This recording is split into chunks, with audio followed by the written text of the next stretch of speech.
Hello and welcome all of you. इस lecture में हम स्टडी करेंगे सिंपल माइक्रोस्कोप।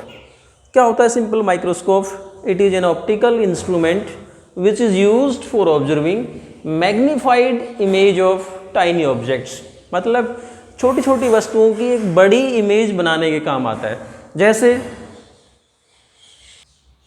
आपने किसी घड़ी साज, घड़ी ठीक करने वाले या फिर ज्वेलरी बनाने वाले जो होते हैं, ये क्या करते हैं? सिंपल माइक्रोस्कोप यूज़ करते हैं। जो घड़ी साज होते हैं, वॉच मेकर्स, जो वॉच के जो बारीक बारीक पुर्जे होते हैं, उनको देखने के लिए सिंपल माइक्रोस्कोप का यूज़ करते हैं। इसी प्रकार से ज्वेलरी शॉप में यदि आप जाओगे तो जहाँ पर जो ज्वेलरी मेकर होते हैं, वो क्या करते हैं? ज्वेलरी पे बारीक बारीक डिजाइन निकालने के लिए सिंपल माइक्रोस्कोप का यूज़ करते हैं। इसके अलावा यदि हम साइंस रूम में, हमारे पास में वर्नियर कैलिपर होते हैं, वर्नियर कैलिपर पे ये पता करने के लिए कि कौन सा डिवीजन मेन स्केल के साथ में कोइंसाइड करता है, वी यूज सिंपल माइक्रोस्कोप। इसके अलावा देखो, कभी आपने if the letters on a book और any letter are very small, तो उन बारीक बारीक लेटर्स को स्टडी करने के लिए हम सिंपल माइक्रोस्कोप का यूज़ करते हैं। या यूँ कहते हैं कि जो सिंपल माइक्रोस्कोप है वो क्या होती है? एक प्रकार का कन्वेक्स लेंस होती है। और आप कन्वेक्स लेंस की आपको प्रॉपर्टी याद है। कन्वेक्स लेंस के केस में यदि हम ऑब्जेक्ट को कन्वेक्स लेंस के फोकस और ऑप्टिकल सेंटर के बीच में पुट कर देते हैं तो किस प्रकार की इमेज बनती है? वर्चुअल इमेज बनती है, इरेक्ट बनती है और एनलार्ज इमेज बनती है। जैसे हम एक एग्जांपल लेते हैं, ये मेरे पास में एक कन्वेक्स लेंस है and this convex lens is known as magnifying glass और ये सिंपल माइक्रोस्कोप। कुछ भी नहीं होता सिंपल माइक्रोस्कोप में। हमारे पास में क्या होता है? केवल एक कन्वेक्स लेंस होता है जिसकी स्मॉल फोकल लेंथ होती है। अब देखो, suppose I have a paper, in letters को हम देखते हैं। अब इन लेटर्स की साइज को बड़ा करने के लिए या इनको आसानी से पढ़ने के लिए हम क्या करते हैं? एक कन्वेक्स लेंस यूज कर लेते हैं। Now you see the letters with the help of this convex lens. एक बार हम आप देखते हैं, now with the help of this convex lens. Now try to read these letters. It is impossible, very difficult to read these letters. Now with the help of this magnifying glass, if we read these letters, तो हमें समझ में आ रहा है it is written as double convex lens. So ये convex lens से किसका काम कर रही है? एक प्रकार के सिंपल माइक्रोस्कोप का काम करती है, राइट? सो अब हम डिफाइन करते हैं what is simple microscope, construction क्या होती है और इसका प्रिंसिपल क्या होता है। तो सिंपल माइक्रोस्कोप क्या होती है? We can write it as an optical instrument used for observing magnified image of tiny objects.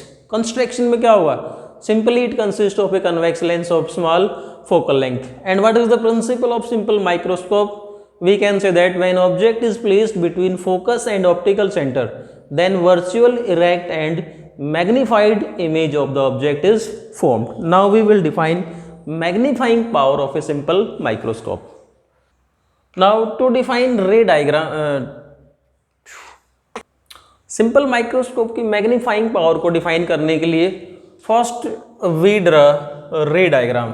We have a convex lens of small focal length and object is AB which is placed between focus and optical center of the.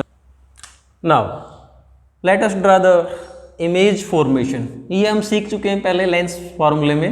देखो यहाँ से A से वो raise जो AC के along आती हैं, they will pass straight without any deviation. वो रे जो प्रिंसिपल एक्सिस के पैरेलल आती हैं, लेंस से रिफ्रैक्ट होने के बाद में they will pass through the focus of the lens. अब ये दोनों रेज यदि हम इनको आगे देखते हैं तो ये कहीं नहीं मिलेंगी। अगर इनको हम एक्सटेंड करके बैकवर्ड डायरेक्शन में ले आते हैं तो ये हमें पीछे किसी एक पॉइंट से आती हुई दिखाई देंगी। और जहाँ से ये रेज हमें आती हुई दिखाई देती हैं, वी कैन से दैट ए की जो इमेज है वो कहाँ बन जाएगी? इस पॉइंट ए डैश पे बन जाएगी। Image of A is formed at A dash, और ए डैश से यदि हम ये परपेंडिकुलर डाल देते हैं देन फाइनल इमेज हमारी कौन सी हो गई? A dash B dash. किस प्रकार की इमेज है? We can see that this is virtual, erect and magnified image. ये हमारा ऑब्जेक्ट था ए बी और काफ़ी बड़ी इमेज बन जाती है इसकी, A dash B dash.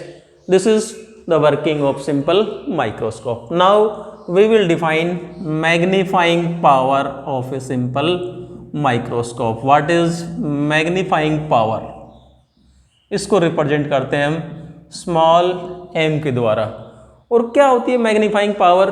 Magnifying power को डिफाइन करने के लिए हमारे पास में एक टर्म और आती है, पहले हम उसको समझेंगे फिर डिफाइन करेंगे।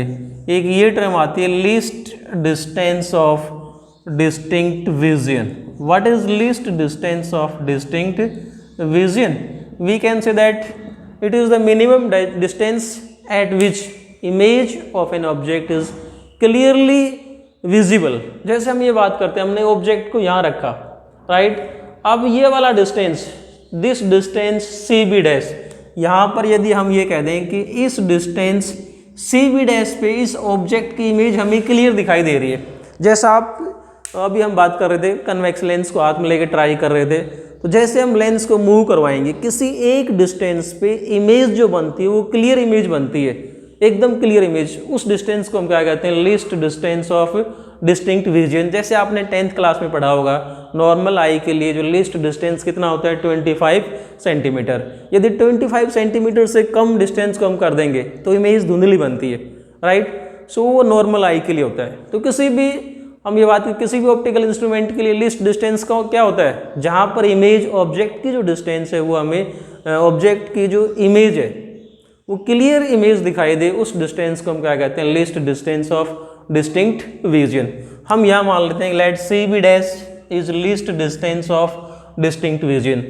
तब इस इमेज ने जो एंगल बनाया है सेंटर पे, suppose this angle is equal to beta. इस एंगल को हमने नाम दे दिया beta. Angle made by the image at the eyepiece, और we can say that eye. यहाँ से हम देख रहे हैं, suppose this is our eye, so we assume that our eye is close to optical centre of the lens, so we define beta is angle made by the image at the optical centre when image is eight least distance of distinct vision. इसी तरीके से अब हम object को कहाँ लेके आएंगे? Least distance पे। तो ऑब्जेक्ट ए बी को यहाँ से हम पैरेलली डिस्प्लेस करके और यहाँ ले आते हैं इस पॉइंट A1, और AB को we can say that object AB को हमने यहाँ से उठा के यहाँ रख दिया और इसको नाम दे दिया A1B डैश। अब A1B डैश तो हो गया हमारा ऑब्जेक्ट, और A डैश B डैश क्या है? इमेज। और दोनों कहाँ पर प्रेजेंट है? Least distance of distinct vision पे। अब यदि A1 को हम ऑप्टिकल सेंटर से ज्वाइन कर देते हैं, A1 को ऑप्टिकल सेंटर ज्वाइन कर दिया, suppose this angle is equal to alpha. अब हमारी डेफिनेशन आती है मैग्नीफाइंग पावर की। मैग्नीफाइंग पावर क्या होती है? Ratio of angle made by image to angle made by object at optical centre और at eyepiece when both are at least distance of distinct vision, that is m is equal to beta upon alpha। Beta क्या है? Angle made by image. Alpha क्या है? Angle made by object, this is alpha. और आपने object A B था हमारा, object को कहाँ रखा? लीस्ट डिस्टेंस पे। अब जब ऑब्जेक्ट और इमेज दोनों को लीस्ट डिस्टेंस पे ले आते हैं, तब ये जो ऑप्टिकल सेंटर पे जो एंगल बना है बीटा और अल्फा, इनके रेशियो का नाम क्या है? Magnifying power. So again how we will define magnifying power? It is defined as the ratio of angle made by image to angle made by object when both are at least distance of distinct vision. Now we will define further expression. Now if we assume that beta and alpha, अगर हम ये मान लेते हैं कि beta and alpha are small, then we can replace beta and alpha by tangent beta. We know that if theta is small, then tangent theta is nearly equal to theta. So magnifying power m क्या बन जाएगी यहाँ से? tangent beta upon tangent alpha। Beta और alpha को हमने replace कर दिया tan beta upon tangent alpha से। Now if you find the value of tangent beta, then from triangle A B C, triangle A B C से we can find tangent beta is equal to A B upon C B divided by tangent alpha. यहाँ से इस triangle A1 B dash C से tangent alpha आएगा हमारे पास में A1 B dash upon C B dash, और we can write it as AB upon CB into ये था हमारे पास में CB डैश, और ये आ जाएगा ऊपर CB dash upon A1 B dash, but A1 B dash is equal to AB। So A1 B dash को हमने किससे रिप्लेस कर दिया, AB से, AB से AB कैंसिल हो गया। फाइनली हमारे पास में मैग्नीफाइंग पावर के लिए जो एक्सप्रेशन आ गई M इज इक्वल टू, यहाँ सिर्फ M जो आया that is equal to CB dash upon CB, ये आया हमारे पास में M।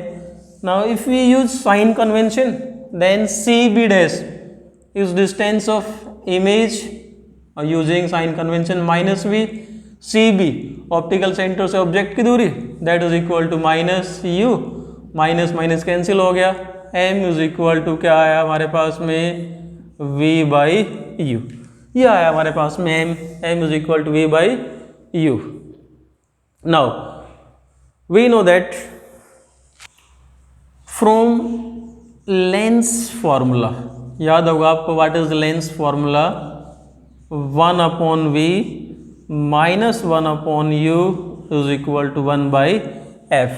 यदि हम इस रिजल्ट को दोनों तरफ v से मल्टीप्लाई कर देते हैं, dividing by v, each term, प्रत्येक टर्म को v से मल्टीप्लाई करेंगे, तो 1 अपॉन वी को मल्टीप्लाई से v से मल्टीप्लाई करेंगे इट विल बी 1, और इसको मल्टीप्लाई करेंगे ये हो जाएगा v by u is equal to V by F, but V by U is equal to M, so we can write it as 1 minus M is equal to V by F, और we can say that M को हम इधर ले आते हैं, 1 minus V by F is equal to M, but V image हमारी कहाँ बनी है, least distance of distinct vision, जिसको हमने क्या नाम दिया था CB डैश, और CB डैश को साइन कन्वेंशन लगाएंगे तो क्या पुट कर देंगे माइनस डी, सो क्या आएगा हमारे पास में 1 माइनस वी की जगह माइनस डी पुट करेंगे it will be plus d upon f is equal to m. So this m is known as magnifying power, so magnifying power m is equal to 1 plus d by f. This is the expression for magnifying power of a simple microscope. It means देखो d क्या है, least distance of distinct vision, and f is focal length, so we can say that focal length small होगी, magnifying power क्या होगी यहाँ से ज़्यादा आ जाएगी। सो ये था हमारे पास में concept simple microscope. Next video में हम बात करेंगे compound microscope. Thanks and keep on watching.